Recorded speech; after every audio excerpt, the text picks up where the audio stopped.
Okay, there we go. And we are live.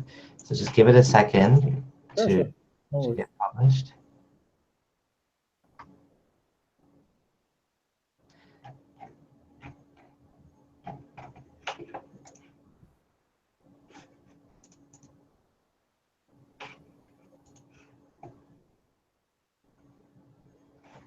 Okay, so let's get started. I am here. Hello, everyone. I'm here with Hajj Talib, and we're going to talk about his journey. And he's a friend of mine. He's been a friend of mine for, I think, well over a year, maybe closer. Actually, no more than that. Probably close to 2 years. He's currently a martial arts expert, author, and much more than that. So we're going to go through his journey, and I'm looking forward to it. Hajj, Talib, how's it going? Yes, I'm very well, thank you, Abdullah. Nice to see you. Nice to see you too. So let's start at the very beginning. You actually converted to Islam, is that correct? That's right. Yeah, a long, long time ago. I So took. how did that happen? So tell us about your previous life before you were Muslim, and what kind of initiated you to become like, how was your previous life, and then how did you end up becoming Muslim? Like, how did that happen? That's really quite a simple one, actually. Now, I mean, I became Muslim so early. There's not really much to tell. I became Muslim when I was 18. So I mean, everything else was pretty much just childhood, school, and entering the job market. Sort of like that was pretty much it. But I mean, Right. my family life was we weren't very religious at all. The fact that was that my parents got divorced when I was, I think, 13, and my Right. mom kind of got had another partner, if you like, or husband, whatever you want to call it. Nice. And he was a Turkish gentleman, and so consequently we had a lot of Turkish friends, Turks like hanging around our place, and so that was basically my introduction to Muslims and Islam, if you like, a very Okay. cultural kind of thing. And I wasn't really into religion at all. We were never religious. We never went to church as a family. Sort of, and so basically, but I had a lot of contact with that, and so what I was really into at the time was because I've been doing martial arts from the age of 6. Like I was like starting with judo when I was a nipper, and sort of like just continue that. I mean, other people play football. I was just like, I just kept doing, martial arts like judo, karate, kung fu, Right. all that sort of different thing. Not at the same time, obviously, like, as I grew older.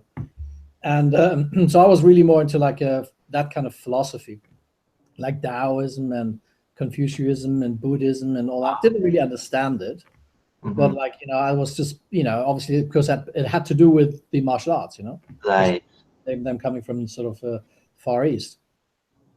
And anyways, that was kind of like, if you like, my exposure to religion, or if you even want to call it that, like a religious thought or philosophy, or ethics or morality or whatever.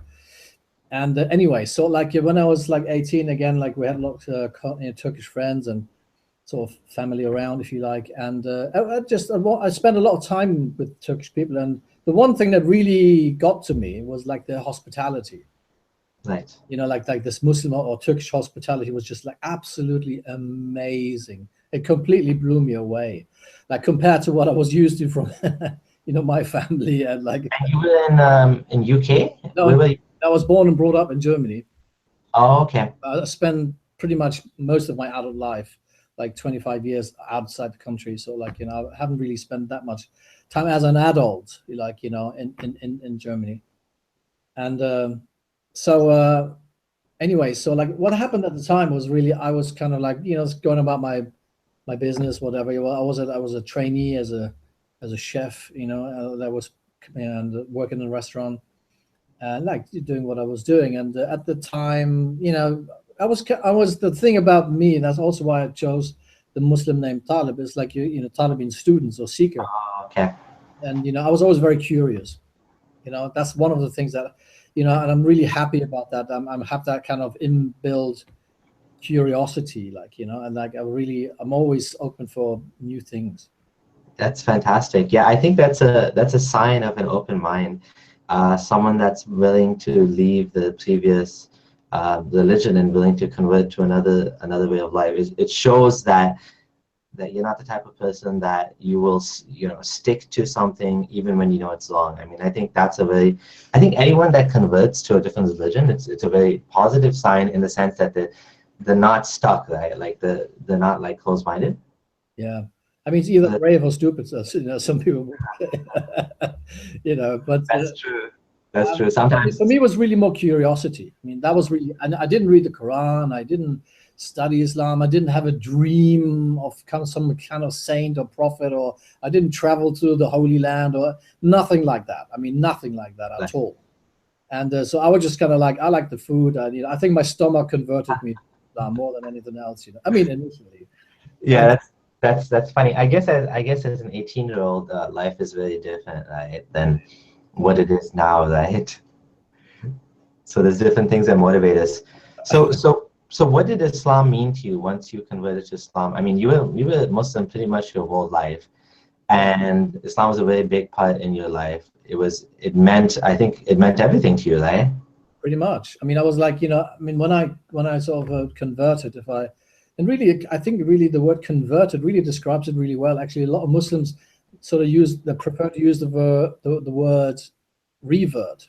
Yes. I don't really like that word at all. It sounds to me a lot like retard, actually. So I don't really like that word because kind of, it presumes you kind of like, they take it from this hadith that they're born in fitrah, and that you're that's innate nature to worship God. And I really think that is a presumption to the greatest extent, really, Right. that you want to, for instance, I mean, if you were born in India to like a Hindu family, like, I mean, nature and nurture. I mean, you're probably worshiping a whole myriad of God deities and all that sort of thing. And on the other hand, if you're born in China, you probably wouldn't be bothered with God at all. Nobody even would talk about God there, because you were more into like Confucianism, Taoism, all that kind of stuff. So it's really, I thought it's really quite presumptuous to kind of say that, like, every baby is born a Muslim, and if you give them half a chance, they get out like a kitchen towel and kind of do such. I think that's kind of ridiculous, But I don't subscribe to that kind of revert. I think it really is quite. That's not. I would never sort of. I'm really uncomfortable with that, But yes, but convert. I mean, that's really described because you're converting something from one state to another, and that's exactly what happened to me. I kind of totally, almost like entirely dropped my set of values, culture, everything really, like a whole worldview, outlook on life, everything just totally turned into this into an Islamic perspective, on things. Right. And so your whole life was changed. How did your family take this? Your family's not Muslim, obviously, right? It was only you. Well, actually, that's not quite true, because a bit about when I came home, I was quite casual about it. Said, "Hi, Mom, and by the way, I went to the mosque and I became Muslim," and she nearly dropped the dinner plates. I mean, hey, Mom, I'm Muslim now. Yeah, right. And she kind of like, why didn't you kind of tell us or me that you wanted to do something like that? I mean, wow, that was really, and particularly it meant a lot to that Turkish gentleman my mom was sort of living with. I mean, he was not a religious man by a long shot. Right. And and it was the beginning of a very cantankerous kind of relationship. We then, as I was learning about Islam, and I was he was always, because he obviously went to the Quran school in Turkey and all that kind of stuff, and he thought he knew Islam. Right. On a very superficial level, he probably did. Yeah. But of course, you cannot compete with a convert, an 8-year-old in a hot-blooded, dyed-in-the-wool kind of like, I was like wearing like this red fez, and running around with that kind of stuff, and I was like, stuck out like a sore thumb, where I was living. And I was really into, the Ayatollah Khomeini. I was not a Shia, but I was like, the Iranian Revolution had just sort of more or less taken place. I was in 79. Right. I became Muslim in 83, so that was still hot. Okay. you know, and boy, he did not like that. I mean, it was like, you know, yeah, so this cuckoo in the nest kind of thing. So this guy suddenly going like, and, you know, reminding him that, well, you know, you say you're a Muslim, why don't you do this, or why do you don't, you know, Oh, like that at yeah, all. yeah. So yeah, but then my brother finally actually converted as well about a year after me, Wow, and then my mother as well. So like, you know, and yeah, that was kind of unexpected. wow, wow. Your mom converted and your brother too. Yeah. So, So wow. yeah, the only people who didn't convert, obviously my father who lived somewhere else, and my sister who also had moved out at the time. Right, But we suddenly had this kind of, yeah, no more pork and no more alcohol, no more, you know, none of that kind of stuff, you know. And I was like, yeah, but I wasn't like religiously like fanatic or anything like right, this. It just obviously felt like the right thing to do at the time, you know. right. I mean, that's quite a story, and so you had quite an impact on your family then. They saw you and they saw you reading the Quran, and they were convinced. Yeah, I kind of I'm not really sure what triggered it. I mean, yeah, certainly I've sort of changed. You know, I wasn't really like a wild guy, like a wild kid. Like I wasn't like I wasn't like mischievous or like criminal or anything like that. You know, but like, you know, I certainly must have seen something and Right, some change right, in my character, my personality, and my behavior. You know, that prompted them to do so. I'm not really certain, to be honest, what it was, but like, you know, it's kind of, I don't know. I mean, I kind of went with the kind of the current kind of way, the zeitgeist, as they say. oh. You know, so, you so know, so and so yeah, that's quite interesting. So were you into Sufism? much later, yeah, much later, I got into that. Yeah, I had a couple of. I mean, obviously, you know, I'm sort of 50. I'm 52 now, so I've got a few funny stories to tell. But Okay, um, well, yeah, I actually was twice. I was involved in this like Sufi tarika. right. Once when I was really kind of young, I think it was 18, 19. I first traveled to England, and I was part of. I don't know whether you know this guy. He's died now. He's passed on. A guy called Sheikh Nazim. He's from Oh, Naqshbandi? yeah, yeah, A little Naqshbandi. bit. Yeah, a little bit. Yeah, yeah, yeah. I've seen Yeah. some videos of him Yeah. on YouTube where there's like the guys are doing this and bowing down to him, and he's like he has this ring and they kiss his ring and they're like going in circles around him and stuff like that. Yeah, it was kind of like I call them my hippie days. It was Okay. like yeah, we were like in London, Peckham, and this disused or converted church that turned into a mosque, and we were all like camping in that and sleeping in that place, and you know, it was really like weird. Actually, I spent like a whole Ramadan in that church with this Sufi group with this kind of Wow. shit. It was intense, but you know, when I got back to Germany, it was like I felt like I was on drugs or something. It really was quite. It was quite out of this world, to be honest. You know, I mean, I was like running around with like, you know, this massive turban, like 10 meters Oh. of turban cloth, like, you know, with a coat and the walking stick, and you know, I looked like something out of the Lord of the Rings. You know, it was quite something actually. Yeah, yeah. But the second time around, it was a different tarika. That was a bit more serious. Okay. That was a bit more serious, and that was also lasted. I mean, for several years. You know, that sort of went on for quite a bit, and it was very different, very much more serious. It was a lot more like you know, like liquor and education. I had like a proper teacher, and you know, it was like you know, real thing, education. You know, Right, right. It's interesting. How did you, so for me, I kind of dabbled in Sufism, kind of, but I ended up as a Salafi at the end. How did you end up going that direction instead of the other one? I had to do with the group of people I was with at the time. So when I became Muslim, I met a bit of you know, I told you I'm writing this book, and in my book I'm calling him the Zealot. You know, Okay, I met this guy who was really kind of a bit of a loner, but really sort of hardcore. right. And you know, he was basically involved with that group. Were mainly sort of, but it was mainly not exclusively, but mainly based in the UK. And so I kind of through him, I kind of got hooked onto that, and it was really, really. I mean, I was, again, remember I was 18. I didn't really know much about the world. I didn't know much about Islam, and kind of like I kind of hooked up with that guy, and I pretty much sort of followed what he thought was best, and that's kind of why I went that direction, and not Salafi. Again, sort of, I later on, Salafism wasn't really in the 80s a thing. Oh, really? Oh, That's interesting. a relatively new development, Right. and so it,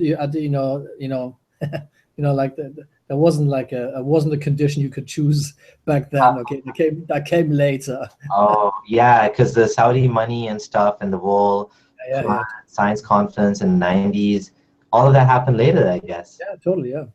Yeah, Uh, and by the way, something interesting you mentioned to me, which I forgot to kind of highlight, was you said that you never missed a prayer in 33 years. Was it 33 years? pretty much, yeah, So you said all your 5 prayers every day for 33 years. yeah, pretty much. Wow, fantastic. That's commitment. And did you used to regularly read the Quran as well? Yeah, no, being sort of a convert, like, been quite zealous and kind of enthusiastic, young, and I sort of threw myself at it. And I even went to I started to learn how to read the Quran like normal, just tajweed and Right, things like right. that. But then I went further still. I then attended some Arabic courses and ended up in Sudan. I lived in the Sudan for about a year, and I Wow, did like an intensive Arabic training course there. And so I came back, after that, and so I was really quite fluent. wow. But the thing was, nobody at the time when I got back to Germany, there was no Arab speakers. So I kind of like, I didn't really want to lose it because I suffered from malaria when I was in Sudan and pretty nearly died actually from it. Wow. And I thought like that is a too high a price I like to pay, for the kind of gaining that knowledge and like just like whatever, forget about it. So I Right, kind of, right. because there was nobody to speak Arabic, um, I kind of like just then I focused more on the written language. So I busied myself with like the Arabic grammar, and I thought like the best way to memorize to kind of, because if you can't speak it, the best way is probably to kind of teach it. So Oh, I nice. ended up actually so offering Arabic classes. By then I was in the UK, and I was like doing like basic introductory Arabic courses, like more focusing on like the like in classical written language, like for the Quran and Hadith and stuff like that. And so yeah, so I went to kind of it's kind of I suppose you could call it hardcore. Hmm. Sort of went in there and did that. It was great fun. I mean, it was like, don't get me wrong. I mean, I was never really coerced. I was Yeah. I was totally like immersed, and it did a lot for me. I mean, don't get me wrong. Oh, what did you get out of being a Muslim, and like what are the good parts of Islam that you liked? I think well, with the hindsight, looking back at like those days. I mean, I mean, my dad he died as a career alcoholic. So like and nowadays they say like addiction is genetic. Yeah. So I think Islam has really helped me to protect myself from getting into like drinking alcohol and maybe abusing it as well. So I think at the very sort of minimum level, but also it opened my mind to like some completely different worldview, whereas everybody's just like normal, subscribing to like what's going on and Yeah. whatever everyone else is saying. I always took like a different approach, and that's, I think, being like of this kind of conviction, having a different worldview, believing Right. in God, totally in an environment where that is not necessarily nurtured and supported. I think a lot of people made fun of me and thought I was like gone cuckoo or something like that. And you were once joking when I asked you. You said you converted from consumerism. Yeah, yeah. As I said, like I didn't come from a religious background, but of course, yeah, yeah, kind of consumerism was the practice. Faith and the shopping malls were like the temples we worshipped at. Yeah. But of course nowadays, of course, Muslims are as good as consumers, if not better consumers than non-Muslims. Yeah. So definitely, Islam gave you that routine. It gave you that, I guess, fear of God too, right? To be a good person. Is that what motivated you? Yeah, of course. Yeah, I mean, sort of. Yeah, definitely. And wanting to, it's the whole desire that gets instilled in you, isn't it? Like, to kind of somehow try to live a life that is pleasing to God and His messenger, and like, kind of to fit in, to be a good boy, and to kind of like, it's sort of like, there's like your akhira bank account. You try to kind of like, really kind of gets a lot of interest, like doing all this, things. And of course, people call it charity, but it's actually quite selfish, isn't it? Because you're really doing it in order so like you get your bank balance up in the afterlife, kind of, so that you get like, and Allah's good books. Right. So yeah, I mean, I was kind of fairly motivated. I wouldn't really sort of say fanatical, but then again, that's a point of view as well, isn't it? I mean, for some people, I must have been completely out of off my rocker. Right. No, I wouldn't use the word fanatic either, because as long as you were still integrated in society, you were still living your life, you still had your martial arts, are you still teaching Arabic, by the way, or did you stop doing that? What I'm doing right now, because I've kind of developed a method of teaching. I'm putting together an online course at the moment, and I'm putting that online on Udemy. I'm not sure. Do you know Udemy? Yes, I've heard of it. Yeah. I want to sort of like, I'm sort of developing a course, an Arabic course, especially for Quran and like in Hadith. So they just put that online and people can actually do it. I don't know. Wow. So that's not available yet. That's not available yet. No. Okay. A lot of. But you're still doing the martial arts, and so you're working on a book, right? What's the name of the book? Yeah, that's my second book. I mean, I showed you that the first book I wrote was about how to set up and run a successful martial arts school, as I did when I was in England. Right. I did run my own school for 10 years, quite successfully, through one of the worst economic crises like in modern memory, like 2008. Yeah. I finished in 2014, and so I thought, like, after 10 years, I kind of had enough of it. Sort of like, I've done it and proven it to myself I can do it for 10 years, and I wrote a book about it. And so that was my first book, and I published that in England. And my second book is more to do with like my journey, like, from becoming a Muslim, traveling around the world, ending up as some kind of I've worked, as I said to you as well, I worked as a prison imam, like a visiting imam in prisons in England.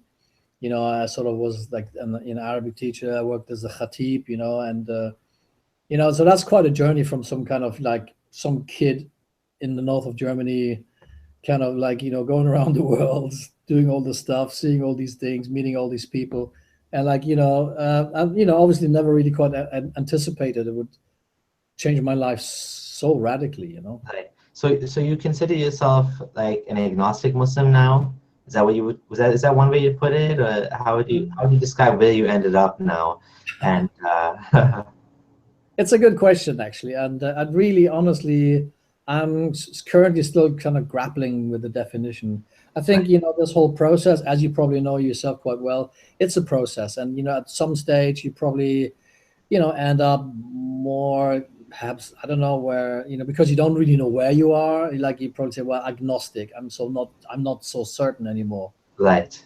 And then, and then some, perhaps other people, would then, go into, remember Richard Dawkins actually had this scale, 1 to 7. Remember that? Yes, the Dawkins scale. Yeah, and then so like this atheists, Richter scale, and he's sort of like, 7 is like, you're 100% absolutely convinced there's no God, there's no, there's no hereafter, anything like that. I mean, he himself actually says, Richard Dawkins said, like, I'm like level 6, like, because you cannot prove that there isn't a God, and so like, I don't really know where I put myself, but I would still kind of consider myself to be Muslim in the sense of like culturally, right? Because all my life I sort of spent as a Muslim with the Muslims, and so that really has colored myself. There's an expression in the Quran which is I quite like, which is Sibratullah, which is the dye of God. They sort of like, as they call it in English, like the dyed in the wool, kind of like it kind of penetrates like almost every fiber of you, right. It's immersed and, or like saturated almost. Right. So in that sense, like, as again, I wouldn't really call myself like a religious Muslim, Right. because there's like obviously a lot of questions that I have now, and like probably yourself as well, because like you place them to scholars and more knowledgeable people, and often you get no answer, and if you do get an answer, it's really kind of like very superficial Yeah. answer, kind of It's it's definitely well past the point of talking to a sheikh. And I know because I've talked to you and we've had these online discussions and, in the mutual group that we're in, agnostic Muslims and friends. And, from the type of, discussions that we have, we know, and I know that it's well beyond what any sheikh, especially someone that's basically studied Islam and only Islam from the text and hasn't really looked outside of it, there's not answers for these things. So no. what initiated this whole journey kind of away from like, conventional Islam? How did that start? Well, as I said, I lived in England at the time, and I was running my own business, sort of like one man band type of deal. Like, and of course, what that means is that, you pretty much you get up with it, you go to bed with it. It's like you never really, it's not really like you have a company. It's like you have a job, but you can't almost like even take a holiday from, because if you don't work, you don't get in, you don't earn. Right. So you have to be there. Because at the beginning it was really great, because it was my dream to become a full-time martial arts instructor, kind of do this for a living. Like, you can't be serious. Like, that was like living the dream. Yeah. But after a while, it kind of becomes, when it becomes, it's the fun is worn off after a few years, and I've achieved a lot in terms of my own personal progress. Like, I became like a real, like, internationally recognized master in the art, and created, produced other black belts and instructors and stuff. And so once you kind of hit the ceiling somewhere, anyway, so I got a little bored with it, but the business still continued, and you had because it was your income now, and you had to do it. Right. And so I think I kind of suffered a bit of like a burnout at the time. It was just too much. It's Right. just overwhelmed by it all. I just lost kind of the interest, and now can do it, and was a lot of stress involved, and money, and commitments, and students, and this, that, tax, and all that sort of stuff. So, and anyway, I mean, I basically just like, had this sort of burnout that expressed itself kind of like, anxiety attacks, and stuff like that. It was quite intense, actually. Wasn't Right. just like, oh well, take an aspirin, and Right. Right. it was actually quite severe. And it really, I mean, I mean, for me that was a new experience, because for the first time I had the feeling as if I couldn't function anymore. And that wasn't, I was, I'm a martial artist. I mean, I get up again, like, I don't stay down. I mean, defeat is only temporary. You get back up, and but this was really different. And so I kind of made a decision whether to go with medication or meditation. Oh, okay. Okay, so I went with meditation, because obviously that was closer to like my background, like in martial arts. And I found a meditation teacher to teach me how to meditate, and it really did me a lot of good. And my teacher at the time in England, he sort of said, like, listen, if you're gonna do this like on a regular basis, I'd just like to tell you, like, your life is going to change. Oh, wow. Well, okay, I'm probably going to be able to sleep better, lose some weight, and whatever kind of. But oh boy, I mean, was that an understatement? I mean, that was unbelievable. I mean, like, this is only really sort of like, we're talking 3 years ago. Wow. I mean, and I'm no longer a martial arts teacher. I'm no longer a business owner. I'm no longer in England. I like, I've sort of like come completely away from like a Orthodox Islam in that way, kind of like, and my life has totally, utterly transformed, and yeah, and it was that meditation thing, and the key thing for me that kind of did that was suddenly, this, what sort of what disappeared somehow in this process of, I don't know if you want to call it enlightenment, was this the disappearance of fear. Right. You know, suddenly I realized that fear, which is a central theme in religion, especially like Abrahamic sort of Right. Christianity, Judaism, and Islam, fear is fear of God, taqwa, and khushu' and all this kind of stuff. Is very crucial, you know. Fear ittaqullah, you know, fear Allah, you know. Yeah. And so what happened was then suddenly, and you know, I really felt uncomfortable with this constant threat in the Quran of violence and torture and damnation. And before, I don't know, I don't know whether it never really bothered me, but I mean, then it really started to bother me. Mm-hmm. Why am I sort of like, why do I have to live in this sort of under this constant threat? You know, that like, and if you don't do this, then, and if you don't do that, then, and God hates the unbelievers, and God, and it really, it became really extreme. And of course I speak Arabic, it really stands out, I mean, it's strong language the Quran is using, and sort of that kind of, I was sort of marinating in that for a while. And then at the time I started doing some traveling, and I went to Turkey for a year and was teaching English there. From then I moved to Malaysia, just kind of, I was like moving around the Muslim world and kind of, I don't know, maybe I was looking for a deeper meaning or reconnect or something like that. Right. And, it was really, and wherever I went, I mean, like, in Turkey or Malaysia, like, it was the same picture, like it was uninspired and uninspiring. Right. It was like the same, or I mean, especially if you've been hearing this stuff like for 30 odd years. Yeah. It's the same kind of litany, the same song, whatever, kind of like, and and of course criticisms and critical thinking and is not welcome. Yeah. Definitely not. And I kind of, at one point I was saying to my wife, I said, like, I feel like living in an abusive relationship. Like almost like Stockholm syndrome kind of thing. Yeah. Where like there's like your daddy loves you, but one step, if you do make one step in the wrong direction, kind of, this is, I'm like a 50-year-old guy at the time, and like, why am I doing this? Yeah. It doesn't make sense to live like that. And sort of, can you see, it was like was built like an onion, kind of like layer upon layer, kind of suddenly went like, and you kind of like, and then of course, how it is once you sort of you kind of step out of that, the context of your worldview, suddenly kind of try to, and now of course the meditation, I was still doing that, of course. It does also kind of help you to kind of create some distance between your thoughts and your identifications, basically. Right. Like, I never really quite understood, although I was like in Sufi tariqas and stuff, I never really understood this whole nafs thing, the ego, and it's always like described as this like donkey you should try to conquer and fight. It really never, okay, yeah, I get it, like in an intellectual sort of way, but I don't know, it never really helped me to kind of become a better person, and that. I don't mean better person in the sense of like stop doing wrong things or stop doing unethical things. I don't mean that, but develop as an individual, as consciousness, in development, and and stuff like that.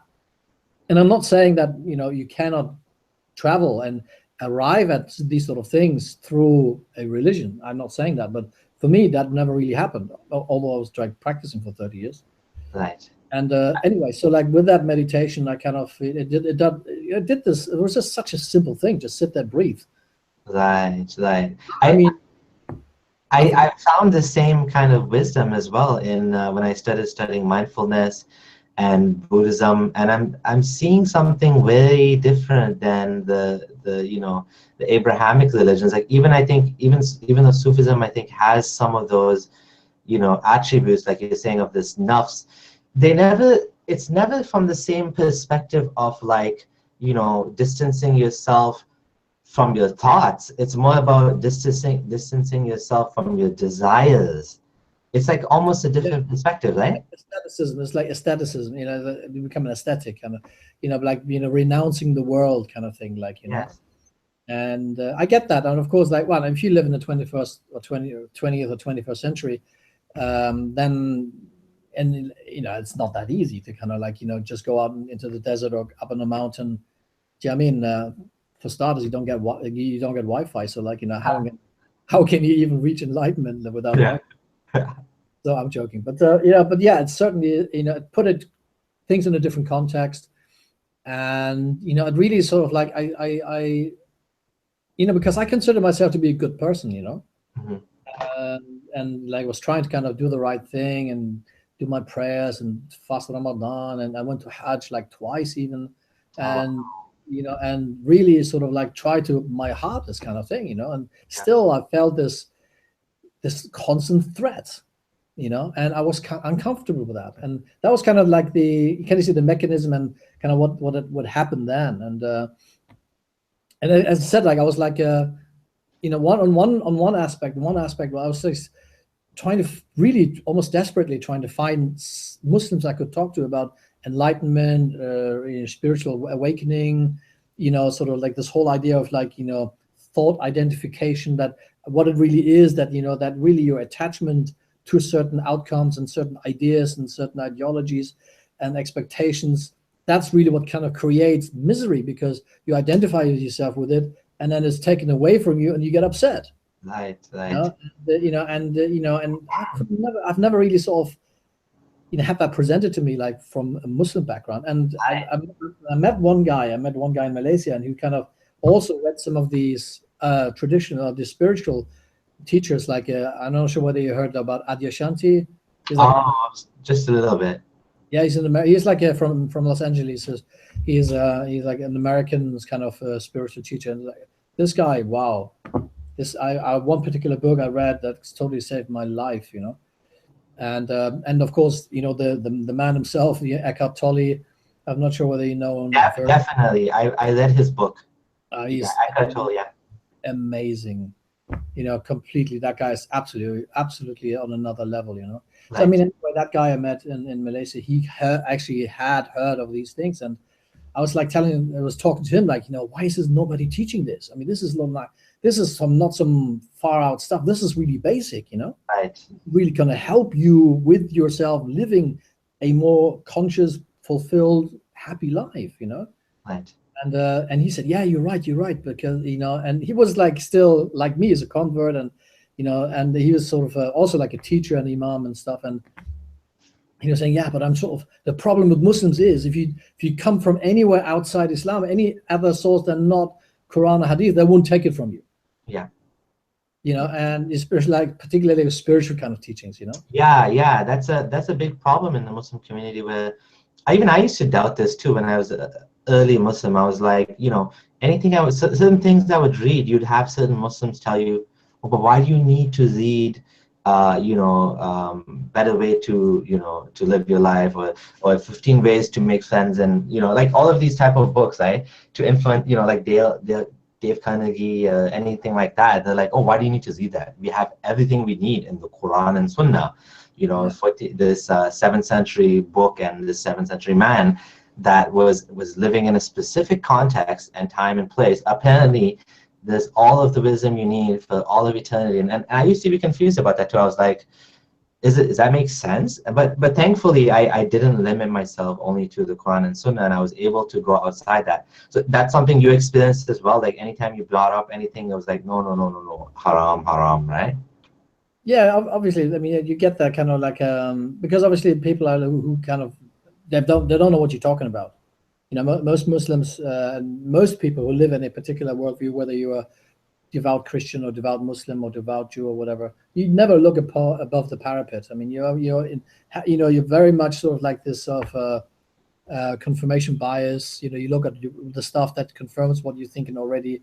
Very few people are interested in challenging their current belief or thinking. Right. Very few people are interested in that. Very few people, because the thing is, it will provoke change, and change is painful, and it can have some very serious consequences, like particularly with people leaving Islam. I mean, Yeah. it's totally traumatic for some people. They have to literally decide to leave their families, get divorced, never see their children again. I mean, like, it's extreme, and not even talking about death threats. Even like, I mean, come on. I mean, Yeah. that's like, I mean, so I mean, that's extremely courageous, to say the very least, kind of for somebody to. I mean, particularly if you come from like a Muslim family, if you live Exactly. in Muslim countries, I mean, Exactly. I cannot even begin to imagine what that is like. Exactly. And me and you, we're lucky because we're able to kind of do what we want, right? Like we don't, I'm in a very liberal Muslim family. Your family obviously is okay with you doing whatever you like as well. And obviously we're both grown men, we're living in the West. That's one thing I personally love about the West is, we have this sort of tolerance for people to be who they want to be, even if it's whether you're gay or whether you're straight, whether you want to be a Satanist or whether you want to be a Buddhist or whether you want to be a Muslim. You have that right to be who you want to be, and nobody's going to hurt you just because you don't want to go by the official religion of Britain, which is, Christianity. I mean, I'm like, I can say Christianity sucks all I want, and nobody's going to hurt me. I mean, some people might want to hurt me, but it's officially protected under law that you have the right to say that I don't agree with this point of view, right? And plus, of course, it doesn't really help their own cause to kind of like suddenly issuing threats. I mean, Yeah. like, I mean, really, like, hello. I mean, you're talking about Islam, salam, peace and harmony, and then you sort of like somebody says something you don't like, I kill you, that's that puppet, the failed terrorist. Yeah. So It's, I'm interested. So I want to hear a little bit more about the meditation thing, because I think that's, in the kind of ex-Muslim community, let's say, I feel like, people are wondering what can they do now that they've left Islam and they don't have spirituality anymore. Like, for me, this Eckhart Tolle, I forgot the name of his book now, but his book for me, it was fantastic. And who else did you recommend, you said, for learning about meditation? Adyashanti. Adyashanti, okay. Adyashanti, yes, Adaya, and then Shanti, Adyashanti, something like that. I found him, Adyashanti. You can look him up on YouTube, Yeah. and he talks about like this. What I like about Adyashanti in particular is that he talks about non-abident, enlightenment, because that you have like states of enlightenment, but they're perhaps non-abiding. You kind of like it. You could kind of it could lessen or maybe even completely go away. But anyway, the once you initiated that process of realization or spiritual awakening, it's something that will certainly continue to be part of your life. And he even explained that in his own sort of life journey, where he had realizations and awakenings, but there was like we're talking about plural, okay, but there was like stages that then lessened again and came back, and and he's really amazing in the way he, as a Westerner, when he talks about like sort of Buddhist and spiritual teachings in a context that Westerners can understand it. And I really, really, if you ever had a feeling of like you suddenly you kind of challenge it, an awakening. It can really happen quite suddenly, and almost like without meditation. Even like there's people who just wake up, and don't know what they're supposed to do with it. Yeah. And Adyashanti is a really good person who can help me on when I had that really which was kind of caused through this crises, through this this burnout. Suddenly things happened. I didn't really want that. It was not very pleasant, to be honest. Yeah. And I didn't ask for it. I was quite happy where I was, and it did happen. And then suddenly it kickstarted everything else. Of course, with hindsight, it's great because you develop further. You grow as an individual, become more conscious and aware. Which is, I think, in some ways, you got to ask yourself as a religious person. I mean, what is the purpose of your religion? I mean, is it like it means to an end or an end in itself? Right. Exactly. And that's kind of like my own development has always kind of gone sort of hand in hand with the martial arts and Islam. And I had that other thing that kind of went on alongside with it. And for me as a martial artist, I always did ask myself similar questions. Like when I was teaching a particular style of martial arts, do I do this because I'm a purist, or I'm a stylist, or I'm exclusive, like committed to this style, to this teacher, or because I was teaching it, and like, can I really send people out in the world thinking they can defend themselves, But actually, when sort of the proverbial mess hits the air conditioning, sort of thing, suddenly they just die quicker, because I show them rubbish. Right. So in a similar sort of way, what's the purpose of being religious? What's the purpose of being Muslim? Is that Yeah. just to be Muslim? And then it's just, just go become a consumer, kind of, like everybody else. You just say what everybody else is saying. You're, engaging in the same kind of mindless behavior. You propagate truth. You talk about people behind their back. You kind of do all these things. Okay. Right. And then you still call yourself Muslim. And, I mean, I was like, at some point, I was always kind of thinking, like, when obviously still while I was more religious, like, look, hey mate, if this is not really obviously not working for you, I mean, you're doing all these prayers, you fast all this time, like, but you're still a dick, so it's not really working, is it? Why don't you try something else? You know what I mean? Because obviously it's what's the point? Yeah. Yeah. And again, one thing that really amazed me when I read The Power of Now, that's the name of the book someone mentioned, it's called The Yeah, Power of Now. yeah, I suppose, yeah. I was like, as a Muslim for 15 years, I never heard this stuff before. And with Islam, it's always like, don't do this because, you don't want to make God angry. Basically, you want to become a better person, but at the end of the day, God will give you the reward for that. You be good, and you'll get this sort of benefits, and including God's pleasure, and you'll go to paradise. And sometimes it's even like you can intercede for people and save them from hell. But there's this concept of detaching yourself from your thoughts. It's an ancient idea that comes from humanity figured it out at some point. It's expressed in Buddhism, this idea of you are not your thoughts, and what you're thinking is not you, right? And that's just such a radical idea for me. And this whole idea of detachment from desire, not from deferring your desire to paradise, then you get your virgins, and then you get your wine in paradise that doesn't intoxicate for some reason, which makes you wonder why you even want to. Don't forget all the sex orgies.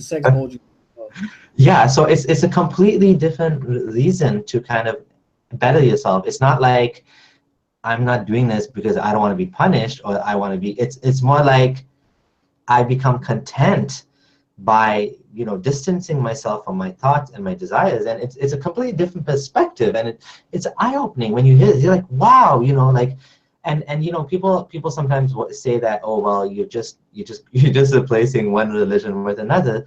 But the thing is, you don't need the dogma for that, right? Like, you can take the mindfulness out of Buddhism, and you can say, forget the wall. You don't even need to believe in reincarnation. You don't need to believe in karma. You don't need to believe in any of that stuff. You can actually do this, and this thing will, like you said, it actually changed your life. There's actual science behind this, right? And you said it changed your life in a way that you never expected. Yeah, I mean, completely. I mean, if you meditate, I mean, I couldn't meditate, like, to begin with. My wife was always like way ahead of me, and she's always like trying to kind of get me to meditate and stuff. And I mean, 3 minutes and I was off, because I was like thinking about marketing ideas and the book titles I could come up with, and I could never focus on anything for very long, like, attention span of a like, very nervous housefly.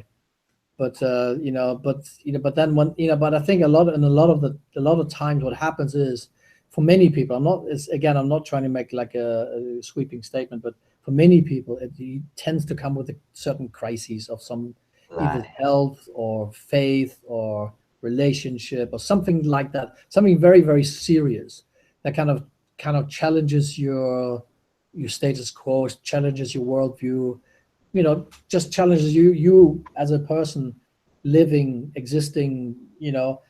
What I mean, really, the basic, like, who am I really? Like, really, I'm not what the labels that people have put on me, like, I'm a father, I'm a brother, I'm a Muslim, I don't know, I'm an engineer, I'm a student. That's what you do. These things are kind of stuff that happens to you. Okay, that's not who you are. Right. And the meditation just helps you just to kind of create that gap, like, between you, initially between your thoughts. And because we all are totally busy with like repetitive thinking. We think there's like thousands and 10,000 thoughts that kind of, you know, are like going through our head like constantly every day, and most of them are repetitive. They're completely unproductive. Okay, and the thing is, and first of all, that you realize that, you know, all that noise is like 2 or 3 radio stations going off at the same time. That is that white noise almost. That is not who you are. Okay, that's not you. You are not what you think and what you think you are. And once you sort of realize it, you suddenly like you'll be able to kind of almost like in a cinema kind of sit back and observe your thoughts. And before you were like in it, like you were deeply involved. But now you are able to sit back and observe your thoughts, and suddenly you realize, hey, there's me and there's my thoughts. And that's quite a real kind of profound realization once you get to that point. And of course it does go. I mean, that's just the beginning. I mean, Eckhart Tolle sort of said it once. Once you understand what I'm talking about, it's too late. Your spiritual transformation has already begun. Okay, there's like no going back. It may take the next 30 years or something, but it might just take 30 days. But you know, once you understand what I'm talking about here, you know, you're on your way. Basically, something has clicked, something has happened. You see. And for me, for the longest period, I mean, yeah, well, whatever, kind of, you know, what's on TV, kind of, I'm not really, you know, I prefer more noise, not just the noise in my head. I want the noise outside my head as well. Please give me, like, you know, and that's really profound, kind of like once you understand that. And, you know, now we kind of have moved into a time as well where this knowledge just, you know, is quite accessible. I mean, and you don't have to really sit down and meditate for like, you know, half a century, look at a cave or sit in the cave and completely, you know, separate yourself from the world. It's not necessary anymore. There's something going on in humanity as like we are evolving, our consciousness, we are evolving, and you can see that by all the stuff that's going on, because if you want to call it like that, the dark forces, people are just not interested in peace and harmony and, you know, spiritual growth. You know, they were really busy kind of trying to maintain their influence. You know, it's very visible for me, at least, I think. And so the spiritual thing, and again, once you break out of these confinements, I mean, again, like with, you know, family or religion, again, like I think I owe a real huge debt to Islam. I mean, there's no doubt about that. I mean, I wouldn't be where I am now if it wasn't for Islam and me being a Muslim. It's very clear. Right. You know, and I would never actually sort of badmouth Islam or what it has done for me. Is just made phenomenal. And, you know, I mean, there's all kind of like speculation, what could have been or whatever. But, you know, I'm immensely grateful, and I'm very happy that, you know, I don't regret that I have, you know, undertaken this journey and where it has led me. Right. So, you know, I'm sort of, you know, and to be honest, it was a lot of fun, you know, most of the time. Yeah, there's definitely a lot of good things in many religions in the world. And I think a challenge now as humanity is to try to take the best that we can find and, you know, extract them. Like for me, the whole mindfulness, like to me, honestly, when I learned about mindfulness, I was like, wow, like this would have helped me. This would have helped me a lot, rather than just being a drone, like a Muslim drone, Muslim robot for 15 years, you know, Allahu Akbar.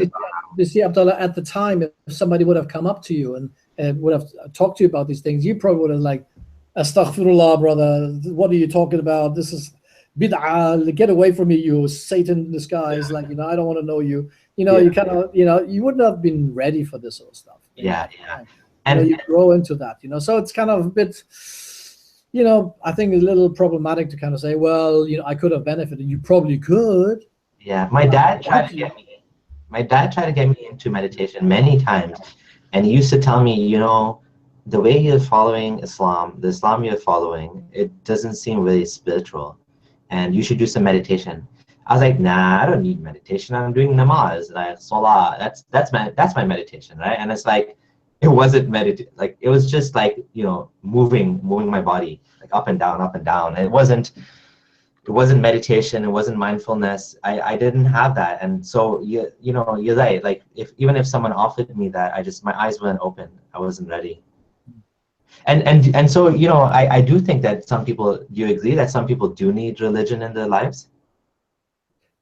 It seems like it, obviously. I mean, you know, you attract what's kind of like what resonates with you, isn't it?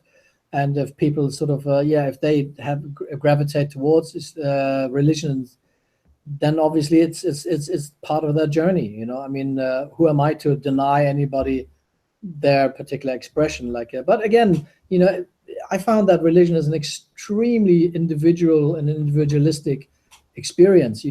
And it's kind of like to, to kind of make this, you know, the problem with like particularly converts or zealous people, you know, that they always try to speak in absolutes. Right. That like it's absolutely this and it's absolutely that, and it doesn't mean that for many people. I mean, I was fortunate enough. I have traveled around the world and seen a lot of Muslim countries. Right. You know, I lived in a few, but I've been to Morocco and Saudi Arabia and Pakistan and Sudan and Egypt and places like I've seen a lot of different places, and everybody in every culture, every people where I had a different experience and expression of Islam. There is no I think one of the most pernicious things is this, this neo-orthodox Saudi Wahhabi kind of thing that's been propagated through the oil money. Yeah. And I think it's really pernicious. I mean, and Islam, if you look back at the history of Islam, Islam has been incredibly more tolerant, incredibly more diverse, incredibly more sort of like, embracing other things. I mean, if you look at the history of Islam in Afghanistan, which previously was a Buddhist country, right. they have adopted a lot of ideas that are kind of cross-fertilized. Mm-hmm. Not in terms of like, dogma, of course, I'm not talking about that, but in terms of culturally, and they because of they had the benefit of these other sort of the other way of thinking, it kind of influenced Muslims in that particular part of the world, and it is an enrichment. Right. And unfortunately, what we've seen now with the Taliban and all of that, it certainly is kind of really has not been of great benefit to the Afghan people at all. Mm-hmm. Yeah, totally.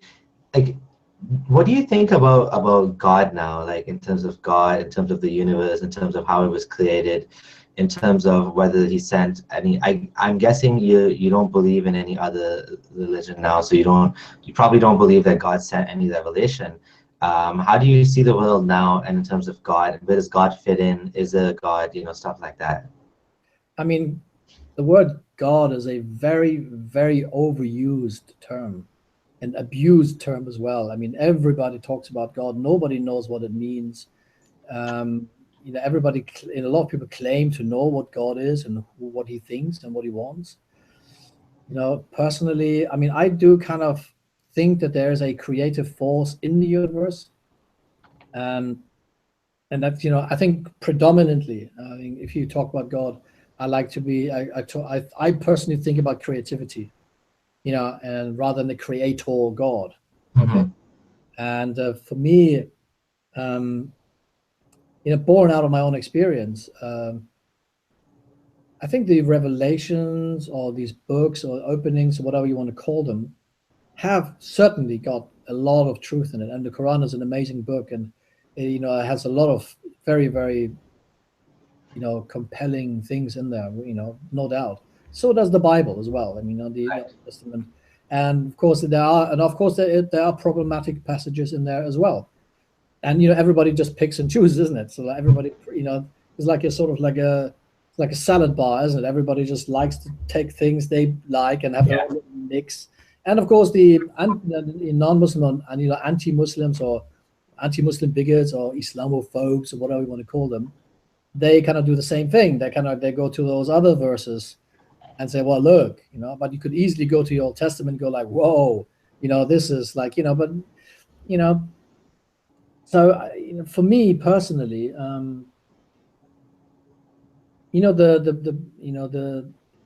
you heard of and the Muslim scholar, the very famous imam of Islam called Imam Malik ibn Anas, yes. Medina. And there's a very beautiful story when a man actually traveled a long, long way, I think, from Damascus to see him in Medina. and he had like a whole catalog of questions. Yeah. And he sort of asked him all this question, and really, I think it was like a few, I don't know, 100 questions, or I don't know, it's not, whatever, how many it was, but he only really, I think, answered one or two, and for the rest, he just said, I don't know. Yeah. And he just kept saying it, just kept saying, I don't know, and I think that's a fantastic example to kind of like keep your trap shut, and just, because you don't really know. Yeah. And in the story, the guy said, look, I've come all the way, like back then, like traveling from Damascus to Medina, that's a long journey. And so like, I've come here to meet the Imam of Medina, the most famous scholar, and all he's telling me is, I don't know. What am I supposed to tell the people when I go back to Damascus? And he said, I don't know.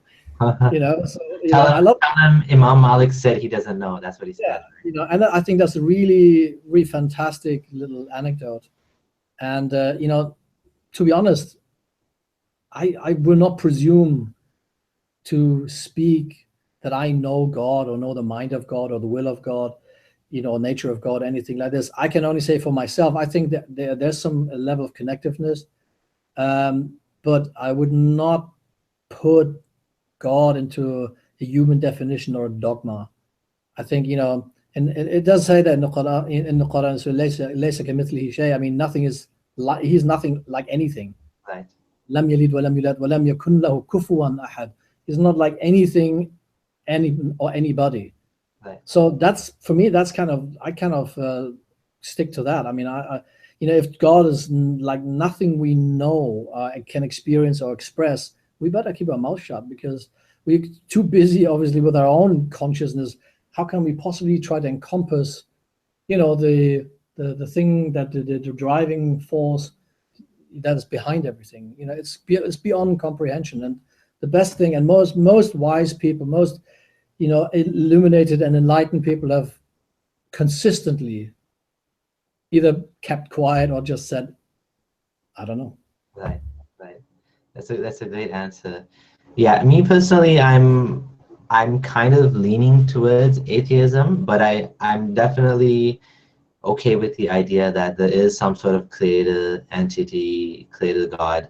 I'm completely agnostic as to whether this God has a personality, has any characteristics, has any sort of basically personality, because it makes me wonder, right? Like if God does have some sort of personality, how is it that the world we live in has so much suffering, right? Like, and it seems like so much unnecessary suffering to me. Yeah. In terms of if you look at humans, then there's human caused suffering, and then of course people will say, well, that's because you guys have free will.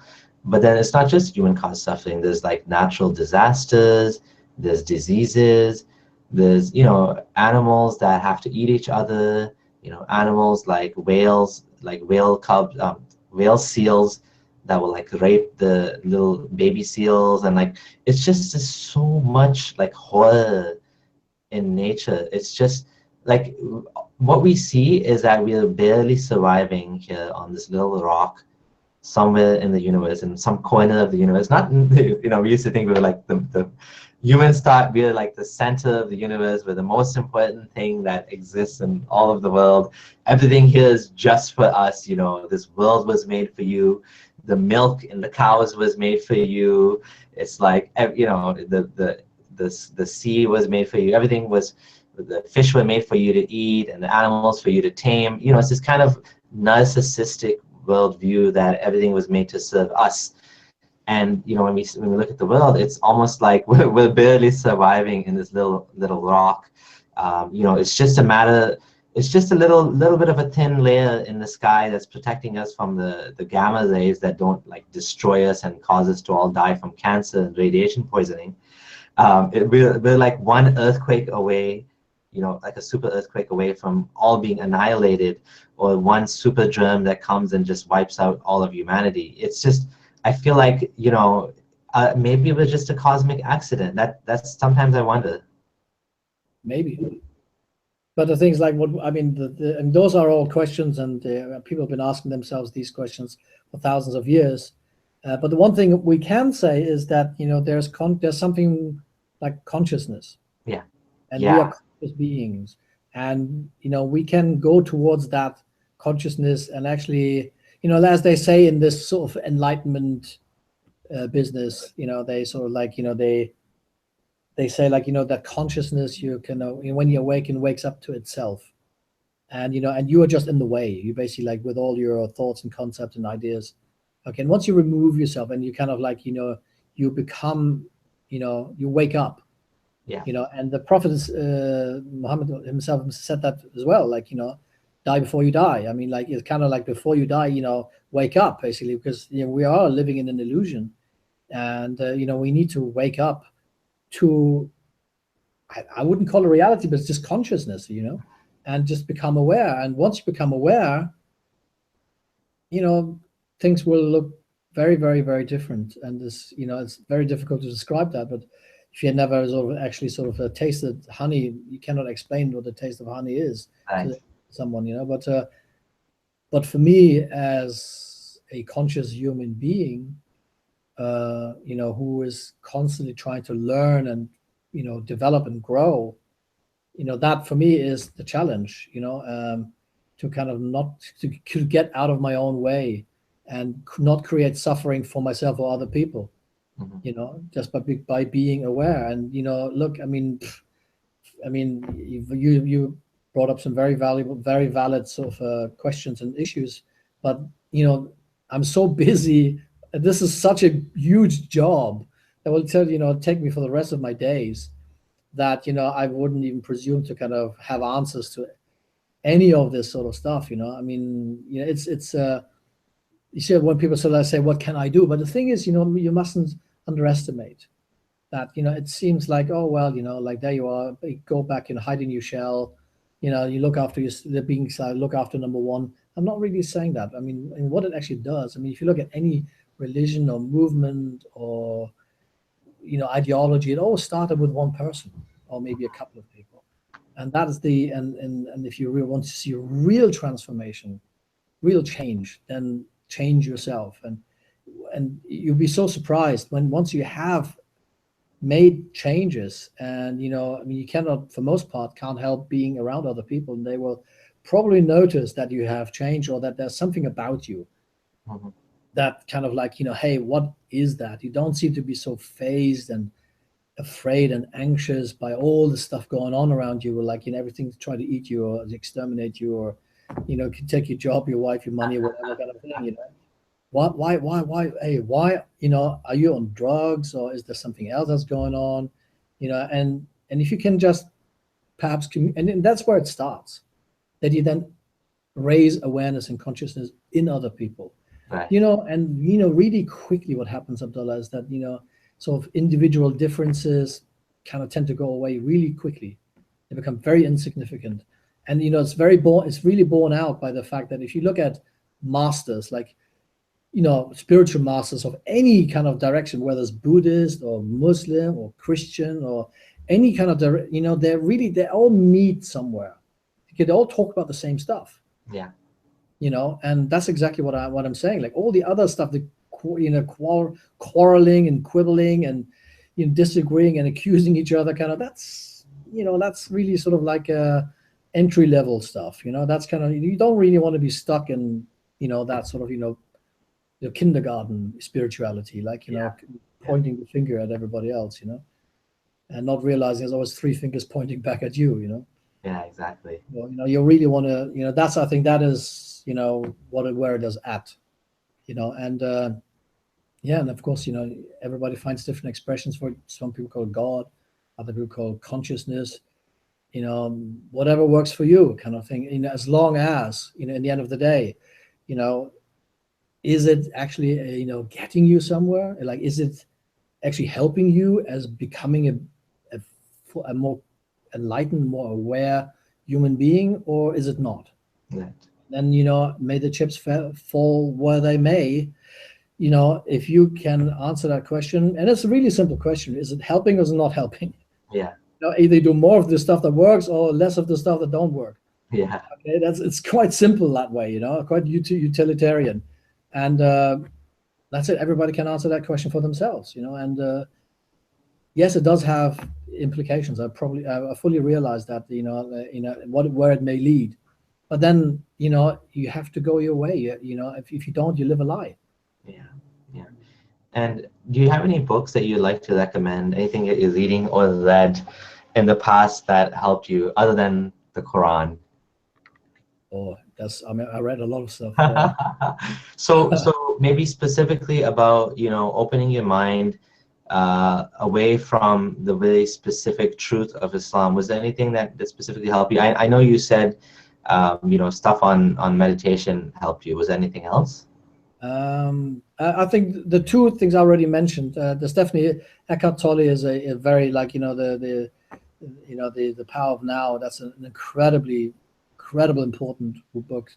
Very crucial book to read. There's a book by Adyashanti. He said, the end of the world as you know it. I think that's a really, but that was the book I was talking to you about earlier, when I had this upheaval kind of thing, when everything seemed to really crash in on you, and I was really struggling to cope, and when this awakening kind of takes place, and he describes it as well as it's not a pleasant thing. People are always thinking this spirituality and it's this tree hugging kind of feel good and hey, peace, and all that kind of stuff. But it's not what real spirituality is like. It's very destructive, because it demolishes your previous worldviews and any assumptions that you may have about existence and reality. It will absolutely and viciously it pull that carpet from under you. And so it's not a pleasant thing at all, and you must be, I think, really conscious and aware that watch out what you're asking for, because you want to be enlightened, if you want to be aware, kind of thing, good on you, okay? But then, for many people, doesn't have to be traumatic, but it is really quite a process, and oftentimes I've sort of met people and read what people have said about that, and it's it can be quite overwhelming. It's very substantial. It's not superficial. So Adyashanti, I would maybe have a look at him. You don't have to read the books if you're not into reading, but you look at his YouTube videos. Eckhart Tolle is absolutely the man. I keep coming back to Eckhart all the time. And I found even Eckhart, because he kind of speaks in a very kind of monotonous kind of voice, and it's almost you can meditate what he says. You just kind of sit there, shut your eyes, and just let him talk, and he really takes you to a different place, and he actually says that as well. So that's a really good intro into meditation. If you really don't know how to do it, if you can't sit still for 2 minutes, listening to Eckhart, and that's really a good way to get started, I think. Yeah. I guess being a martial arts teacher as well, you would recommend to people to obviously stay active as well. I guess it's all part of being a balanced individual, right? Spend some time with your family. Continue to be healthy in mind, body, and spirit, as they say, right? Yeah. So, do you have any thoughts about anything you'd like to say to the Muslim community in general? Because I feel like, you've lived in many places in the world. You've been in Malaysia, you've been in Sudan, have you ever been to Egypt as well? Yeah, I've been to Egypt, on my way to Sudan, a couple of weeks. So anything you'd think that the Muslim community needs to know, right? Or can benefit from, my concern right now for the Muslim community is, in some places in the world, especially in Pakistan, there's no tolerance for different thought. It's just like you said, it's almost like they are their own worst enemies, in a sense that people are seeing that how intolerant they are, and you can't even doubt Islam, and it's creating this kind of dual identity in people where they don't believe on one hand, but they pretend they have to be Muslim, and it just creates this kind of nasty dynamic, right? So, what is your question? So what advice do you have for the Muslim community? What things do you think the Muslim community needs to do to kind of improve, or to move on and make the world a better place? I think really ultimately it's work on yourself. I mean, and if you really are, so There's this golden rule, isn't it? Like, treat other people the way you want to be treated. Yeah. I think, and that kind of applies throughout. I mean, if they would practice more of that, working in the service of others rather than the self-service, that would go a long way to solving a lot of problems. Mm-hmm. Absolutely. Absolutely. So is there anything else? I definitely want to ask one more time about the book you're working on. So you have two books, you said? One is How to Start Your Own Martial Arts Business, is it? No, that's kind of how to set up and run a martial arts school, which is kind of like, that was kind of my swan song, kind of like when before I stopped like doing that, kind of 10 years of experience, put into that book. And like, if you ever want to start a one-man band, it could be a dance school, it could be yoga school, it could be a martial arts school, it will help you kind of, get some ideas how to kind of do that. But the second book I'm working on right now is more to do with like, kind of stuff we've been talking about today. My experiences, some of the stuff I come across, my own personal realizations and stuff like that. So yeah, it's a bit of navel gazing, if you like. You know what? I can't wait. I definitely would love to read that book. I'm quite excited. Do you have any timeline for that?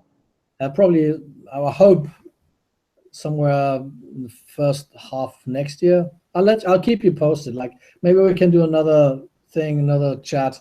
Okay. Once it's out, we can maybe introduce the book and talk about it. Awesome. I think that'll be fantastic. So be looking forward to that. Any closing remarks you want to make? Do you want people to find you on certain social media, anything like that? Well, I mean, if people want to contact me, I'm on Facebook. I'm sort of I'm also on Twitter, but I don't use it much. Yeah, Facebook's probably the best. Okay, so I'll post a link then after. But as I said, like, I'm not a revolutionary, anything like that. I'm just an old kid who kind of seen a lot of stuff. Yeah, no, it was an excellent conversation. I think we learn from each other, right? When we have these conversations, when we have these dialogues, and looking at different people's perspectives gives us all a wider perspective. I definitely enjoyed hearing about, like, I'm amazed at how much of an impact the whole meditation had on you. And it for me, it's like I'm still kind of struggling with it. I haven't been able to get past the few minutes, and then I'm like bored. So I'd be really excited to. I'm going to give it another try. And you know what? I'm amazed by your story and the change. And we had a very similar journey, I think, in many ways. But it's interesting how for both of us the mindfulness thing helped. I'm still not quite totally into that, but I want to get more into that for sure. It's a working process. It's like anything else. If you want to play the guitar, you just have to keep at it. Absolutely. It really is very rather mundane and utilitarian. You just have to sit yourself down either before the kids get up or whatever, or you have to find that time, and it's got to be important to you. You have to make that time available and discipline yourself. It's actually easier if things are not going so well. Actually, if actually stuff really goes wrong in your life, you kind of, it's almost like flee to meditation, because it gives you that that peace and quiet. But if things are pretty good, and you kind of like, you still haven't like left your tolerance for stress and pandemonium, then it might be difficult to kind of see the benefit in that. But yeah, as you said, it's I don't know, 5,000-year-old practice. I mean, it goes back a long time, and it's a technique. It's a technology that people have developed over all these millennia, and I can really only recommend anybody, whether you're a child, whether you're an old person, male, female, try it out. I mean, it has yielded immense results for thousands of people, and it's free. It doesn't cost anything. It's not difficult. You don't have to be smart. You don't have to be beautiful. You don't have to be talented. Just sit down, shut your mouth, shut your eyes, and just breathe. That's all there is to it. Fantastic. It's deceptively simple, isn't it? Yeah, deceptively simple. It's simple but not easy. As they say, simple but not easy. Yeah. So the main advice you have is just keep it up, just practice, and practice makes perfect, right? Yeah, but although it's not a competition, okay, like that's not where this is supposed to go. Like in meditation, you're not competing with. Like, it's funny actually, because Adyashanti talks about that. He was like always trying to be the best meditator, and he tried to meditate for hours, like more than anybody else. Of course, that's very childish. Of course, that's not where it is at, you know. But yeah, it's this, you know, it's the constant, you know, the regular thing that kind of, you know, makes an impact, like not the big splash. Absolutely. Okay, thank you so much. And thanks everyone for watching. I'm going to post some updates later. Once Talib's book is up, we will have another broadcast. I think that would be good, and we can hear about the new book. So thanks, Talib. Take care. Thank you very much for your time. Thank you. And, you know, peace to all the other guys who've been listening. I don't even know, how many people have we had listening today? 40 people on YouTube right now. Indeed has tuned in, absolutely. Okay, all the best.